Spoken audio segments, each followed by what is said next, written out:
नमस्कार साथियों, स्वागत है आप सभी का ज्ञान भूमि के यूट्यूब चैनल पर। झारखंड पीजीटी संस्कृत की तैयारी हम सभी कर रहे हैं और उसी क्रम में आप लोग परिचित हैं ही कि दो प्रकार के बैच ज्ञान भूमि के द्वारा चलाया गया है। एक जय जोहार जो सशुल्क बैच है जिसमें पूरी तैयारी कराई जा रही है, कहीं से कोई अंश नहीं छूट रहा है।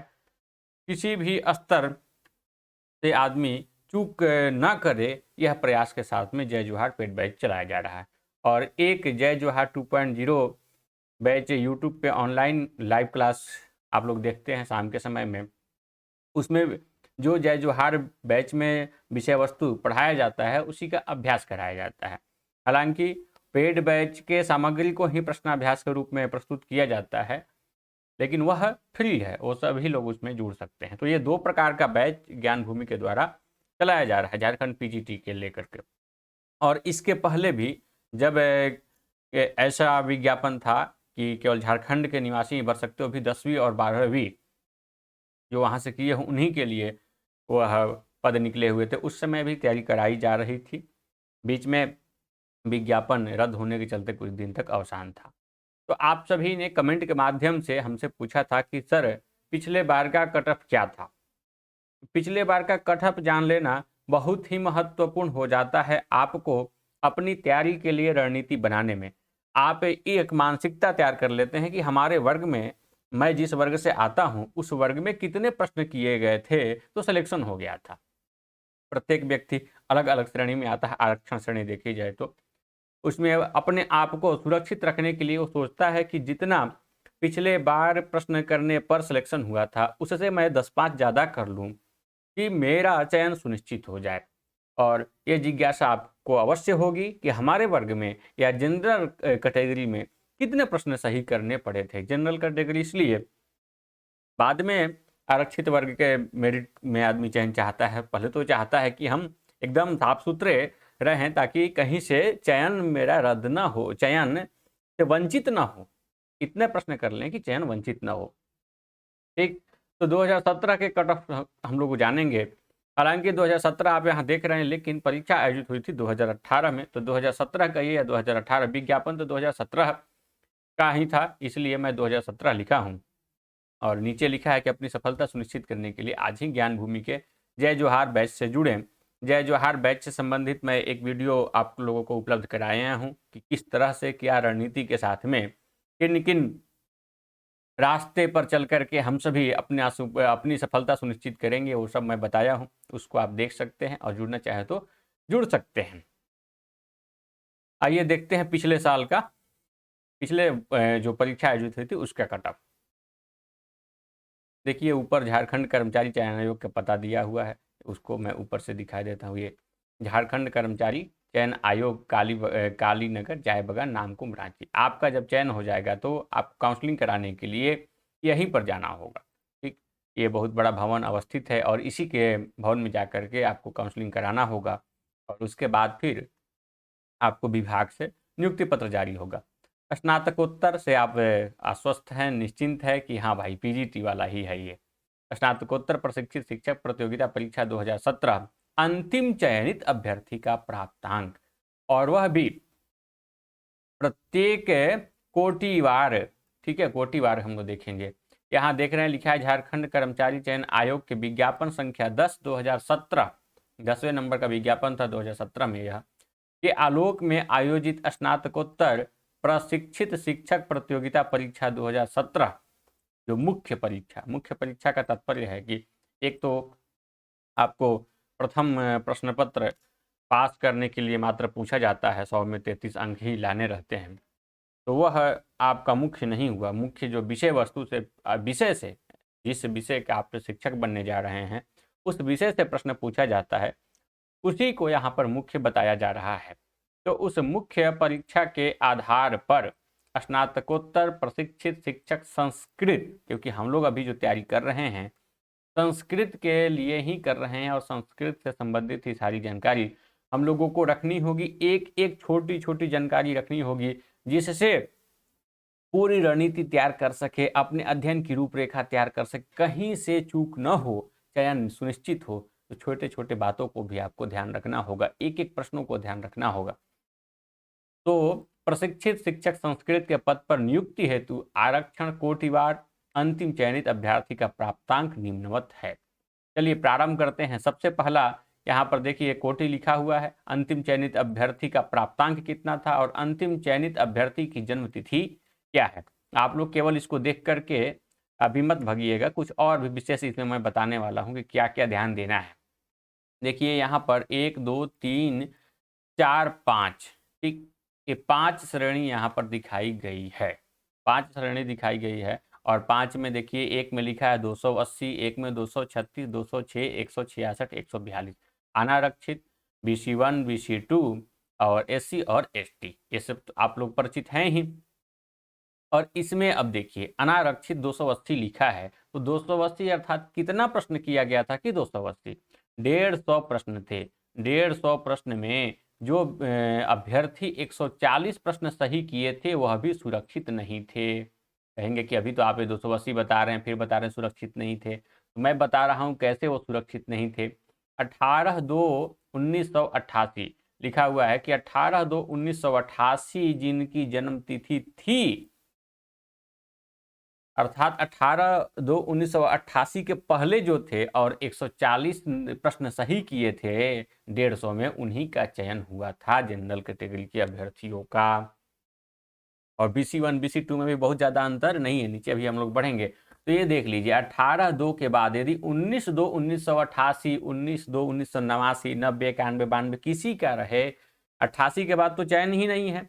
19 तारीख के बाद, 19 फरवरी के बाद के जितने डेट ऑफ बर्थ के अभ्यर्थी थे और 150 में 140 प्रश्न सही किए थे, उनका चयन नहीं हुआ था। काउंसलिंग भले कराया गया था लेकिन अंतिम चयन नहीं हुआ था। अंतिम रूप से उनको नियुक्ति पत्र नहीं दिया गया था। तो कहा जाए तो 150 में 140 भी सुरक्षित नहीं था। कितना सुरक्षित था? तो 150 में 141 प्रश्न करने वाले और प्रत्येक प्रश्न के 2 अंक हुए, तो 141 में 2 से गुणा करेंगे तो 282 लाया जिन व्यक्तियों ने, 300 में 282 अंक जिनके प्राप्तांक थे, उन्हीं का चयन हुआ था। सभी को स्कोर कार्ड भी मिला हुआ था। स्कोर कार्ड में अंक दिखा दिया गया था कि आपके इतने प्रश्न सही है और आपको इतना प्राप्तांक दिया गया है और अंतिम चयनित अभ्यर्थी का प्राप्तांक इतना है, इसीलिए आपका चयन हुआ है या नहीं हुआ है।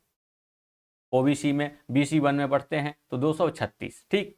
अब 236 को करेंगे, 36 का तो 18 हो गया और 200 का कितना हो गया? 100 हो गया।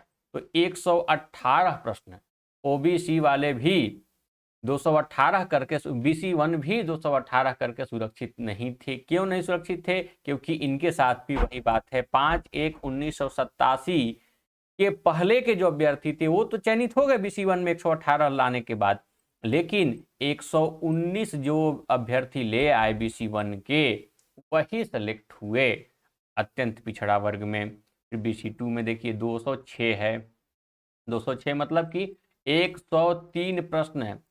जनरल 140 पे रुक गए, 140 नहीं 141 सेफ था, तो 141 आप मानिए, क्योंकि 280 में सभी का चयन नहीं ना हुआ है कि आपको कहा जाए कि प्राप्तांक 200 140 तो सुरक्षित था, नहीं।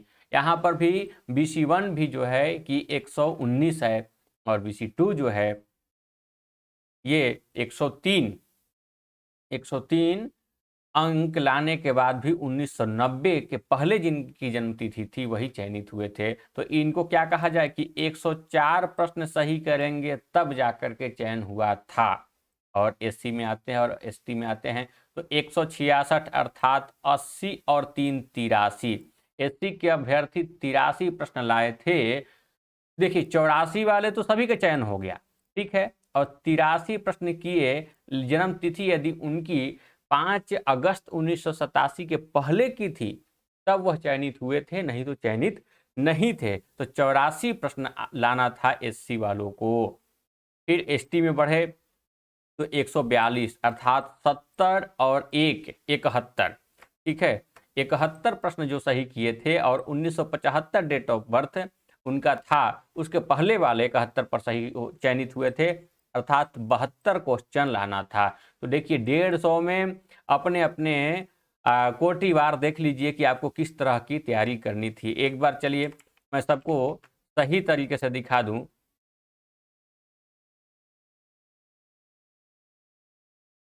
क्या है 140 है, चलिए कुछ साफ सुथरा हो गया। हाँ 141 ये चयन हुए थे। 140 में कुछ लोगों का चयन हुआ था, उसको आप हटाइए। 236 अर्थात 119, 118 पे चयन हुआ था लेकिन कुछ ही लोगों का हुआ था। 206 अर्थात 103 अर्थात 104 जो लाए थे उनका चयन हो गया था। डेट ऑफ बर्थ उनको नहीं देखना पड़ा था। अंतिम कट ऑफ में डेट ऑफ बर्थ देखा जाता है। यदि प्राप्तांक ज्यादा है तो फिर डेट ऑफ बर्थ देखने की कोई जरूरत नहीं है। 166 अर्थात 80, 3 83 और 83 में एक जोड़ लीजिए, 84 जिनका प्राप्तांक था उनका चयन, 84 जिनके प्रश्न सही थे उनका चयन हुआ था। फिर इधर 72 जिनका था उनका सही हुआ था। एक एक प्रश्न इससे नीचे तक चयन हुए हैं लेकिन उसमें डेट ऑफ बर्थ देखना पड़ा था। ठीक, तो ये रहा आपका कोटिवार प्राप्तांक जिससे आप चयनित हुए थे संस्कृत विषय से। और जो लोग इसमें तैयारी कर रहे हैं इसी को अनुमान कर ले, ऐसे ही आपको तैयारी करनी होगी। इससे नीचे कोई गुंजाइश नहीं है। आप सोचेंगे 136 37 तक पहुंच जाएंगे तो हो जाएगा। कठिन प्रश्न आ गया तो हो जाएगा, लेकिन पिछले साल का भी प्रश्न एकदम कठिन आसान, एकदम आसान ही आसान नहीं था। आसान थे 110 तक, 109 तक मैं देख रहा हूं कि उसमें प्रश्न आसान थे, लेकिन उसके बाद प्रश्न कठिन थे, दिमाग लगाना पड़ रहा था। तो इस तरह से आप तैयारी करिए कि हमारा प्राप्तांक इधर कम से कम इतना आ जाए, कम से कम इतना आ जाए।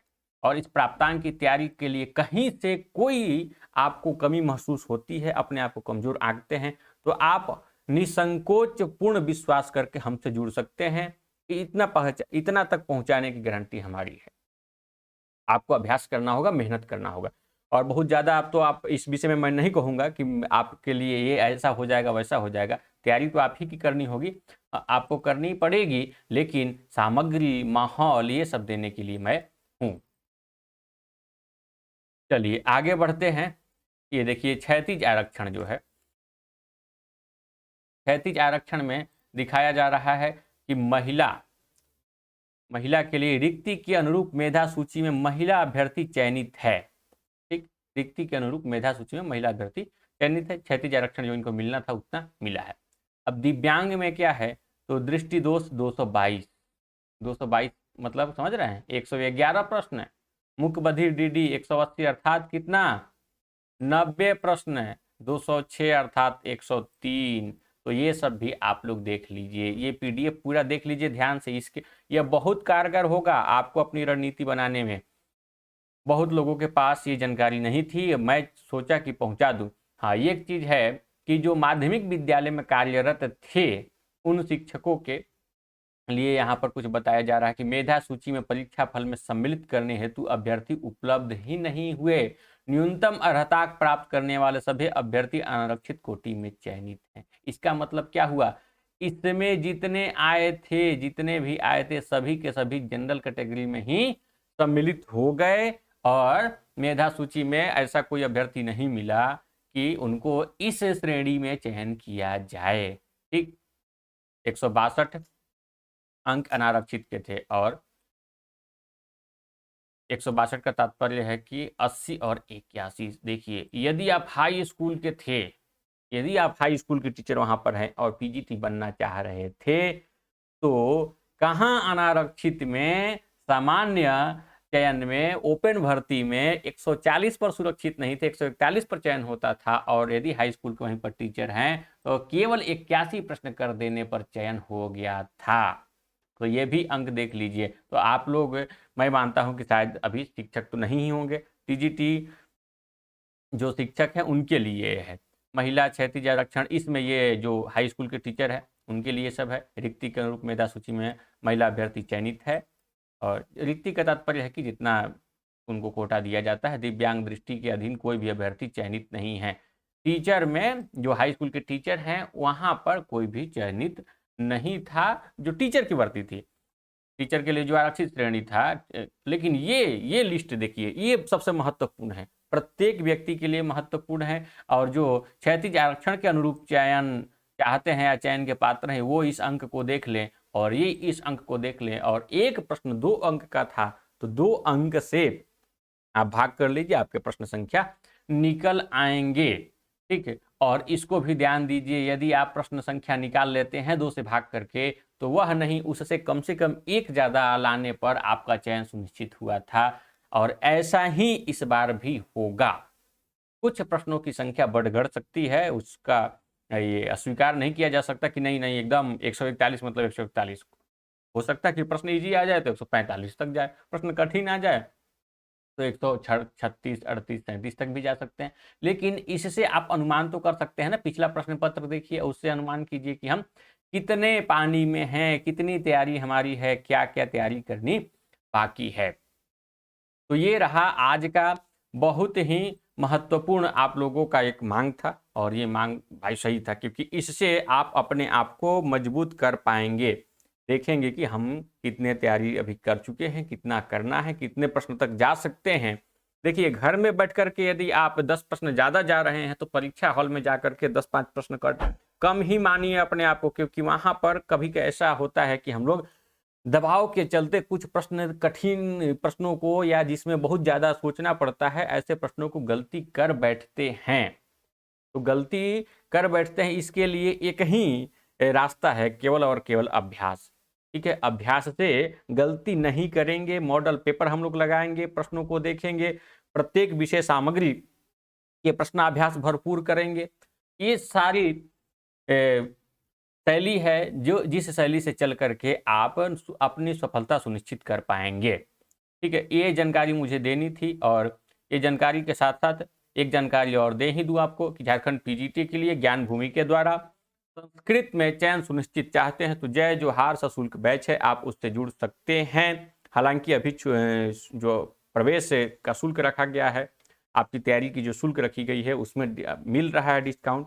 उस डिस्काउंट के भी आप पात्र हो सकते हैं और अपना एडमिशन लेकर के तैयारी कर सकते हैं। तैयारी क्या क्या कराई जाएगी, किस शैली से कराई जाएगी, क्या क्या दिया जाएगा, कितना नोट्स दिया जाएगा, कितना वीडियो दिया जाएगा, बुक दी जाएगी कि नहीं दी जाएगी, इसके पहले जय जोहार पेड बैच के डिटेल्स में आप जान सकते हैं। और यहाँ भी बता दूं कि 150 से 60 वीडियो आपके बनेंगे, प्रत्येक वीडियो से आपकी तैयारी कराई जाएगी, और वह क्लास शुरू हो चुका है। लगभग 10-11 हम लोग वीडियो देख भी चुके हैं, 2-3 टॉपिक तो कंप्लीट भी कर चुके हैं, और उन्हीं विषय वस्तुओं से प्रश्नाभ्यास भी करते हैं जय जोहार 2.0 बैच से। यदि किसी को लगता है कि थोड़ा देख ले प्रश्न शैली क्या रहती है, किस स्तर से प्रश्न पूछा जाता है, तो आप प्लेलिस्ट में, ज्ञान भूमि की प्लेलिस्ट में उसको देख सकते हैं। वहां पर सब कुछ आपको देखने के लिए मिल जाएगा कि किस स्तर का अध्यापन करा करके किस स्तर के प्रश्न वहां पर आपके सामने प्रस्तुत किए जा रहे हैं। अप्रैल लास्ट से लेकर के मई फर्स्ट तक एक बहुत अच्छी पुस्तक निर्माण लगभग हो चुकी है, प्रूफ रीडिंग इत्यादि का कार्य हो चुका है, वो प्रिंट करके आपके दिए हुए पते पर पहुंच जाएगा वह पाठ्य सामग्री। और वह पुस्तक काफ़ी अच्छी है, पुस्तक अच्छी है कि आपके चयन कराने के लिए पर्याप्त है। भले ही आप किसी भी श्रेणी में आते हो, आपके चयन के लिए वह पर्याप्त है। इन्हीं सब बातों के साथ में आज का यह वीडियो आप सभी के लिए मैं प्रेषित कर रहा हूँ। आप इसको देखिए और अपना रणनीति खुद तैयार कीजिए। जो जो कमियां हैं उस कमियों को आप मुझसे अवगत कराइए। मैं सब कुछ तैयार आपके लिए करने हेतु समर्पित हूं, और जय जोहार बैच से जुड़े हुए प्रत्येक अभ्यर्थी के लिए इतना तो वादा करता हूं कि आपका चयन मैं कराऊंगा। आप बस अड़ जाइए कि हमें तैयारी करनी है। धन्यवाद।